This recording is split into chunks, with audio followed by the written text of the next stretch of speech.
ഇത്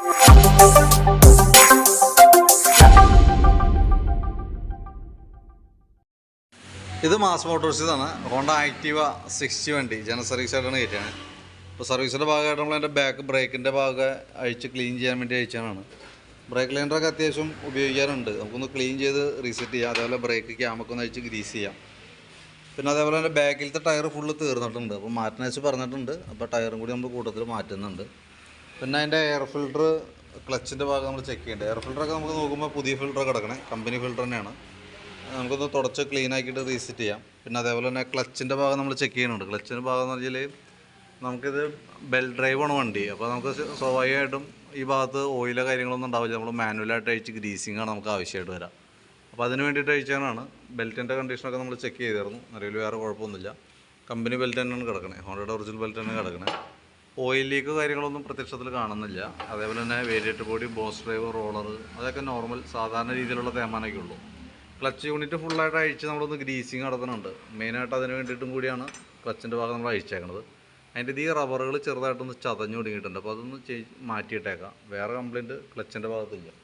കൂട്ടത്തിക്കടെ കിക്കറിൻ്റെ വീലൊക്കെ ഒന്ന് അഴിച്ച് ഗ്രീസ് ചെയ്ത് നമ്മൾ റീസെറ്റ് ചെയ്യും കേട്ടോ. പിന്നെ അതേപോലെ തന്നെ എഞ്ചിൻ ഓയിൽ മാറുന്നുണ്ട്. പിന്നെ നമുക്ക് അതിൻ്റെ ബാക്കിലത്തെ ഈ വരുന്ന ഭാഗത്ത് ഇവിടുത്തെ ക്ലാമ്പ് ഇത് ഒടിഞ്ഞു പോയിട്ട് സെപ്പറേറ്റ് ഒരു ക്ലാമ്പ് ഇട്ടാണ് കൊടുത്തായിരുന്നത്. അപ്പോൾ അത് ലൂസായിട്ടുണ്ട്. അപ്പോൾ നമ്മൾ അതൊന്ന് ചേഞ്ച് ചെയ്തിട്ട് ഇച്ചിരി ടൈറ്റായ രീതിയിലേക്കൊന്ന് ക്ലാമ്പ് ഇട്ട് പിടിപ്പിച്ചേക്കാം. പിന്നെ നമുക്ക് അതിൻ്റെ ബാറ്ററിയുടെ ഭാഗം നമ്മൾ ചെക്ക് ചെയ്യേണ്ടത്. 2022 മോഡലാണ് ബാറ്ററി ഇതും ഇരിക്കുന്നത്. ബാറ്ററി ടെസ്റ്റും കൂടി കൂടുതൽ നമ്മൾ നടത്തി വിടുന്നുണ്ട്. അതിൻ്റെ വോൾട്ട് ചെക്ക് ചെയ്യുന്ന സമയത്ത് നമുക്ക് 12.71 വോൾട്ട് കാണിക്കുന്നുണ്ട്. ബാറ്ററി നമ്മൾ ടെസ്റ്റിലേക്ക് കൊടുത്തിട്ടുണ്ട്. ടെസ്റ്റിലേക്ക് കൊടുക്കുമ്പോൾ നമുക്ക് ഓൾറെഡി ഓക്കെ ആയിട്ട് കാണിക്കണം, വേറെ കംപ്ലൈൻറ്റോ കാര്യങ്ങളൊന്നുമില്ല. പിന്നെ നമുക്ക് ഫ്രണ്ട് ഭാഗത്തേക്ക് വരുമ്പോഴത്തേക്കും നമുക്ക് അതിൻ്റെ ഹെഡ്ലൈറ്റിൻ്റെ ബൾബ് ഒരു പോയിൻ്റ് തെളിയുന്നില്ല. കാരണം അതിൻ്റെ ഈ ബൾബിൽ തന്നെയാണ് 2 പോയിൻ്റ് വരാം. അപ്പോൾ അതിൻ്റെ ഒരു പോയിൻ്റ് പോയേക്കാണ്. അപ്പോൾ അതൊന്ന് ചേഞ്ച് ചെയ്ത് ഇടേണ്ടതായിട്ടുണ്ട്.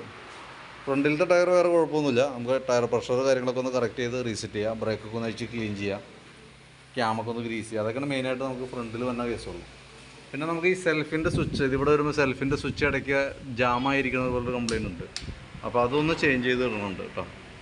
കാരണം അതല്ലെങ്കിൽ കുറച്ചുകൂടി കഴിയുമ്പോഴത്തേക്ക് അത് ഫുൾ ടൈറ്റിലേക്ക് വരും. അതുകൊണ്ടാണ് മാറ്റേണ്ടി വരുന്നത്. പിന്നെ അതിൻ്റെ സ്പാർക്ക് പ്ലഗ് നമ്മളൊന്ന് ക്ലീൻ ചെയ്ത് തരുന്നുണ്ട്. വേറെ കുഴപ്പമൊന്നുമില്ല. അപ്പോൾ മെയിനായിട്ട് സർവീസ് സംബന്ധമായിട്ടുള്ള വർക്കുകളാണ് മെയിനായിട്ട് വരിക. അതിനകത്ത് നമുക്ക് ചേഞ്ച് ചെയ്യേണ്ടി തന്നെ ഒന്ന് നമുക്ക് ബാക്ക് ടയർ മാറ്റുന്നുണ്ട്. പിന്നെ ഹെഡ്ലൈറ്റിൻ്റെ ഒരു ഹെഡ്ലൈറ്റ് ബൾബ് മാറുന്നുണ്ട്. സെൽഫിൻ്റെ സ്വിച്ച് നമ്മൾ ചേഞ്ച് ചെയ്തിടുന്നുണ്ട്. ഓൾറൗണ്ട് കാറിൻ്റെ ക്ലാമ്പ് മാറ്റിയിട്ടൊന്ന് ഫുൾ ടൈറ്റ് ചെയ്ത് വേറൊരു ക്ലാമ്പ് സെറ്റ് ചെയ്യുന്നുണ്ട് കേട്ടോ. ഇത്രയും കേസാണ് മെയിനായിട്ട് നമ്മൾ ചെയ്യാം. അപ്പോൾ ഞാൻ അതിൻ്റെ ഏകദേശം ഒരു എസ്റ്റിമേറ്റ് നോക്കിയിട്ട് ഡീറ്റെയിൽസ് വാട്സപ്പിലേക്ക് ഇട്ടേക്കാം. വർക്ക് കംപ്ലീറ്റ് ആയി കഴിയുമ്പോഴത്തേക്കും വിളിക്കാം. എന്തായാലും കുറച്ച് ഉച്ച കഴിഞ്ഞിട്ടേക്ക് ആവുള്ളൂ.